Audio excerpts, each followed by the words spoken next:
मैं जब 2013 और 2015 के एग्ज़ाम के लिए यूपीएससी के एग्ज़ाम के लिए तैयारी कर रही थी ना, तो और मैंने बहुत अच्छे से मतलब बहुत करीब से उस एग्ज़ाम को देखा है, बहुत अच्छे से मैंने पढ़ाई करी है, लास्ट स्टेज तक मैं गई हूँ, तो मुझे पता है कि क्या चाहिए होता है एग्ज़ाम को प्रिपेयर करने के लिए, ओके? और अगर क्लियर नहीं हुआ है, तो कुछ गलतियाँ करी हैं और अगर ईमानदारी से बताऊँ ना, तो मैंने कुछ गलतियाँ करी थी और जहाँ तक मुझे लगता है मैंने कुछ ज़्यादा ही बार बोल दिया, ओके। जहाँ तक मुझे लगता है स्टूडेंट्स ये गलतियाँ करते हैं, ठीक है? तो मैं और बहुत सारी गलतियाँ हैं, मैं टॉप 5 मिस्टेक्स लेकर आई हूँ जो आप कर रहे हैं और मुझे पता है कि आप वो गलतियाँ कर रहे हैं, है ना? सरप्राइजिंग ना?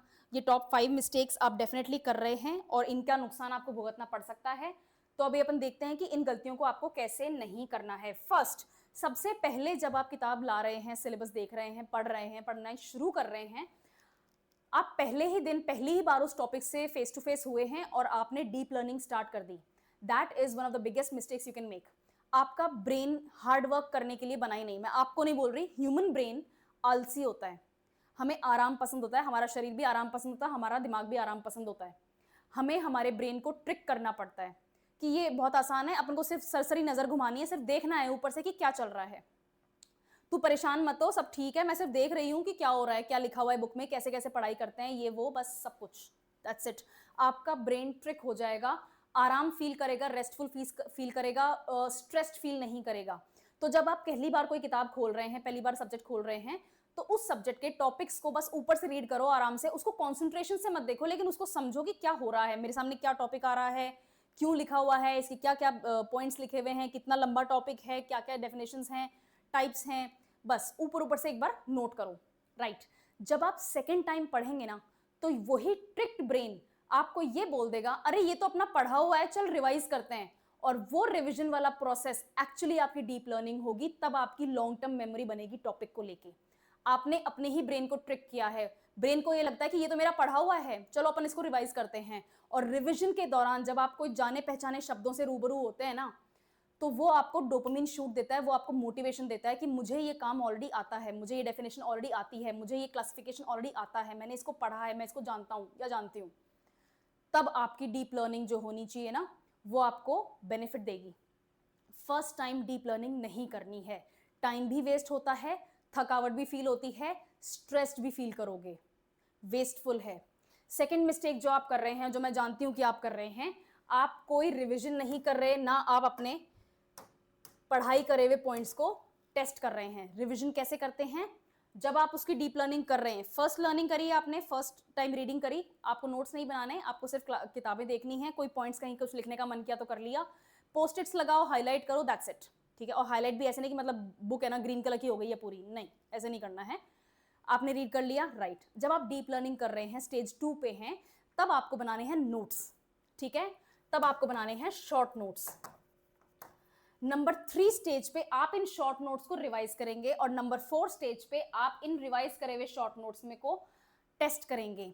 टेस्ट कैसे करेंगे? मॉक से करेंगे। जब मैंने 2013 का पेपर दिया था, मैं मेंस में पहुंची थी, तो मैंने ये नहीं किया था, मेरी बाई चांस ही मैं पहुंच गई थी।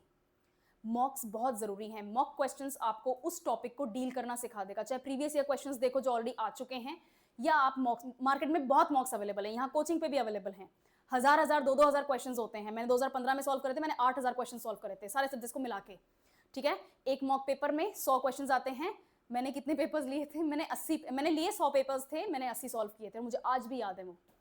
ठीक है? आपको मॉक क्वेश्चन सॉल्व करने हैं, यही आपकी रियल टेस्ट होगी, तभी आपका ब्रेन ट्रिक हो पाएगा कि अच्छा ये तो अपन ने पढ़ा था, अपन को आया नहीं, चल वापस देखते हैं।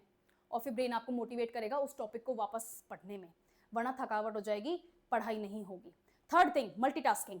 अगर आपको लगता है कि आप गाने सुनते सुनते पढ़ पा रहे हैं, आसपास म्यूजिक चल रहा है और आप पढ़ाई कर रहे हैं, तो आप पढ़ाई नहीं कर रहे हैं, आप उस म्यूजिक की मेमोरी बना रहे हैं।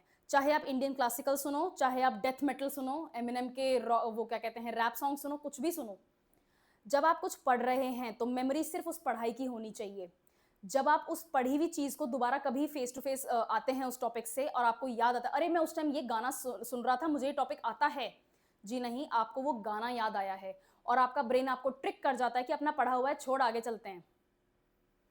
ये मल्टीटास्किंग आपको नहीं करनी है। आप घर का कुछ काम कर रहे हैं, अपने डेली चोज कर रहे हैं और आपने कानों के अंदर कोई रिवीजन वाली क्लास का वो लगा लिया है, पॉडकास्ट लगा लिया है, या फिर रिवीजन क्लास आपकी यूट्यूब पे जो भी है, या फिर जो भी आपकी पेड क्लासेस ऐप पे हैं उनको सुनना शुरू कर दिया, आप लर्न नहीं कर रहे हैं। ऐसे आप रिवाइज कर सकते हैं, टेस्टिंग भी नहीं, रिविजन कर सकते हैं। जब सेकंड थर्ड रिविजन होते हैं वो आप कर सकते हो। डीप लर्निंग के टाइम आपको मल्टीटास्किंग नहीं करनी है, और इसमें सबसे बड़ा कल्प्रिट होता ही म्यूजिक का ही है। ब्रेन आपको ट्रिक कर देता है कि म्यूजिक से पढ़ाई हो रही है, अपन को याद हो रहा है, चलने दे, नहीं। ओके, फोर्थ मिस्टेक जो आप कर रहे हैं, आप या तो बेड के ऊपर लेट के पढ़ाई कर रहे हैं, या फिर कहीं गार्डन में बैठ के पढ़ाई कर रहे हैं, आपका लाउंज होगा वहां बैठ के पढ़ाई कर रहे हैं, सिटिंग रूम है वहां बैठ के पढ़ाई कर रहे हैं, बैल्कनी में पेड़ पौधों के बीच में बैठ के पढ़ाई कर रहे हैं। ये पढ़ाई करने के एरियाज नहीं होते हैं, नहीं होती है, ठीक है ना। ये एस्थेटिकली बहुत प्लीजिंग है, ये पिंटरेस्ट वाली पढ़ाई होती है, ये रियल कंपटीशन वाली पढ़ाई नहीं होती है। आपको ऐसे पढ़ाई नहीं करनी है। आपको पढ़ाई करने के लिए एक प्रॉपर टेबल और चेयर चाहिए। बेटर होगा अगर वेल वेंटिलेटेड एरिया में आप हैं, और भी अच्छा है अगर नेचुरल वाइट लाइट अवेलेबल है तो, ठीक है। आपको एक प्रॉपर सेटअप चाहिए। टेबल के ऊपर कोई क्लटर नहीं होना चाहिए। 10 तरीके के कलर्स के पेन रखे हैं और नोट पैड भी रखा हुआ है, वहीं पर स्टिकी वो क्या कहते हैं उसको, पोस्टिट्स भी रखे हुए हैं, 2-3 तरीके की किताबें रखी हुई हैं, आपकी नोटबुक रखी हुई है। ये सब नहीं चाहिए। आपको चाहिए एक पेन जिससे आप नोट्स बना रहे हैं, दूसरी चीज आपको वो बुक चाहिए जिसमें से पढ़ के आप नोट्स बना रहे हैं, और तीसरी चीज वो पेपर्स, या वो मैं लूज पेपर्स में बनाती थी और उनको फाइल में सेट करती थी हर सब्जेक्ट के लिए अलग से। अगर आपको लगता है कि आप कॉपीज या रजिस्टर्स मेंटेन करना चाहते हैं तो वो करिए, ठीक है। स्पाइरल बाइंडिंग वाली जो कॉपीज होती हैं वो बेस्ट होती हैं, उनको एक तरह से टैग करना भी आसान होता है कि कहाँ पे क्या टॉपिक लिखा हुआ है। Any that's totally your comfort zone. तो पेन हो गया, बुक हो गई, और एक नोटबुक जहां पर आप नोट्स बना रहे हैं। यही 3 चीजें आपके टेबल पे होनी चाहिए और कुछ नहीं, ठीक है। कोई प्लांट रखा हुआ है, कोई आपका कोई फिगरीन रखा हुआ है, कोई फोटो रखी हुई है, डोंट डू दैट, ये डिस्टर्बिंग है, ठीक है। मोटिवेशन जरूरी है। अगर आपको लगता है कि मुझे मेरे पेरेंट्स की फोटो रख के मोटिवेशन मिलता है तो वो आप रख सकते हैं, वो आपको डिस्ट्रैक्ट नहीं करेगा, वो आपको मोटिवेट करेगा। लेकिन F1 कार की फोटो लगा रखी है, विन डीजल की फोटो लगा रखी है, ब्रैड पिट की लगा रखी है, ये नहीं चलेगा, ठीक है ना। और मतलब कोई IAS ऑफिसर हैं, कोई पॉलिटिशियन है जो आपके आइडियल हैं, उनकी फोटो आपको डिस्ट्रैक्ट करेंगी, वो आपको मोटिवेट नहीं करेंगी, ठीक है। बढ़िया। नेक्स्ट, सबसे बड़ी गलती जो मैंने करी थी 2015 में वो यही थी। मेरे को लगा 2013 अपन नहीं निकाल पाए, बात बनी नहीं, ज़्यादा पढ़ाई करनी पड़ेगी, पर एक दिन में 24 घंटे ही होते हैं सिर्फ। और ऐसा तो है नहीं कि मेरे को कोई दूसरे दिन का उधार टाइम मिल जाएगा कि भाई मेरे को कुछ टाइम के लिए, कुछ महीनों के लिए टाइम एक्स्ट्रा चाहिए, और जब एग्जाम हो जाएगा तो मेरे आने वाले दिनों में से इस टाइम को काट लेना। कितना आसान होता अगर इस तरह की बैलेंस शीट अपन मेंटेन कर पाते टाइम के साथ में तो। बट समय नहीं रुकता है ना, महाभारत में थे ना वो, मैं समय हूँ, ठीक है। तो ये पॉसिबल नहीं है, और ये करने के लिए हम अपनी नींद छोड़ देते हैं। 7 से 8 घंटे, बहुत बहुत वर्ल्ड रिकॉग्नाइज्ड ऐसी स्टडीज हो चुकी हैं जो आपको स्ट्रिक्टली रेकमेंड करती हैं 7 से 8 घंटे की नींद। ये बहुत बहुत ज़्यादा ज़रूरी है। इससे कम नींद आपके माइंड को फ्रेश नहीं फील करवा पाती। इससे कम नींद आपके माइंड में, आपके ब्रेन की जो लॉन्ग टर्म मेमोरी हैं उनका स्टोरेज पुख्ता नहीं कर पाती है। तो जो भी आपने दिन भर में देखा, सीखा, पढ़ा, जाना है, वो शॉर्ट टर्म में रह के ही रह जाता है। उसको लॉन्ग टर्म में भेजना जरूरी है, तभी एग्जाम के दौरान या टेस्टिंग के दौरान आप उस इंफॉर्मेशन को रिकॉल कर पाएंगे। शॉर्ट टर्म वाली इंफॉर्मेशन रिकॉल नहीं होती है। उसके लिए आपको 7 से 8 घंटे चाहिए, और ये भी इसलिए चाहिए क्योंकि एक रेम स्लीप नाम का कॉन्सेप्ट होता है साइकोलॉजी में, ठीक है ना। ये रेम स्लीप, डीप स्लीप को बोलते हैं, ठीक है। ये रेम स्लीप आपके लिए बहुत ज़्यादा ज़रूरी है। आपके ब्रेन को फुल्ली रिचार्ज करने के लिए, आपको रेजुविनेटेड फील कराने के लिए ये रेम स्लीप ज़रूरी है, जो कि 6 से 7, एटलीस्ट 6 घंटे तो चाहिए ही चाहिए। उससे कम फिर आप पढ़ाई भी नहीं कर रहे, रेस्ट भी नहीं कर रहे, टाइम वेस्ट कर रहे हो। उससे बड़े तो कोई जॉब पकड़ लो छोटी मोटी यार, ठीक है। ये 7 से 8 घंटे चाहिए। स्लीप सेक्रीफाइस नहीं चलेगा। लीजर सेक्रीफाइस आप कर सकते हैं। आपको लगता है कि आज आप कोई मूवी देखने चले गए थे, आपका टाइम खराब हो गया है, तो ये मूवी के 3 घंटे का जो टाइम है, ये 4 से 5 दिनों में डिवाइड कर दो। रेस्ट कर रहे थे, मॉम डैड से बात कर रहे थे, लंच करने में अपन 40 मिनट 1 घंटा लगा रहे हैं, दैट इज ओके, वो करो, वो जरूरी है, क्योंकि आपको रेस्ट चाहिए, रिफ्रेश फील करने के लिए आपको एंटरटेनमेंट चाहिए। लेकिन आप 15 मिनट यहाँ से काट ली, 10 मिनट यहाँ से काट ली, ये करके आप एक हफ्ते में इन 3 घंटे को, 3.5 घंटों को रिकवर कर सकते हो। नींद छोड़ के नहीं रिकवर करना। ऐसा नहीं कि मैंने 4 बजे का अलार्म लगा लिया, रात को 12 बजे सो रहा हूँ, 4 बजे फिर पढ़ाई नहीं होती है, ठीक है? ये गलतियाँ आपको नहीं करनी है। ये मैंने करी हैं और इनका मैंने बहुत अच्छे से इनका पेमेंट दिया हुआ है अपने फ्यूचर से, ठीक है? ये मिस्टेक्स आपको नहीं करनी है।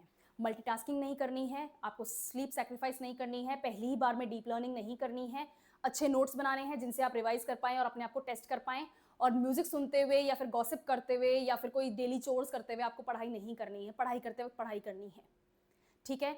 ओवरवेलमिंग लग रहा है, थक रहे हो, परेशानी आ रही है, ऐसा लग रहा है कि नहीं हो रहा मेरे से, किताबें फेंकने का मन कर रहा है, तो एक दिन छोड़ दो, एक दिन रेस्ट कर लो, एक दिन रिविज़न कर लो कि जो मैं पढ़ चुका हूँ या पढ़ चुकी हूँ, सिर्फ़ मैं उसी को रिवाइज़ कर लूँ सो दैट मेरे को डोपामाइन शूट मिले।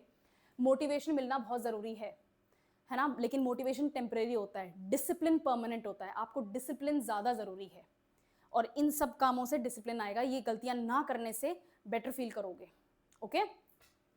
चलो और किस बारे में बात कर सकते हैं अपन? I think of something. कोई प्रॉब्लम होती है, कोई इश्यू होता है, कमेंट से मुझे बताओ जिसके बारे में आपको सॉल्यूशन चाहिए। Will talk about that. Thank you.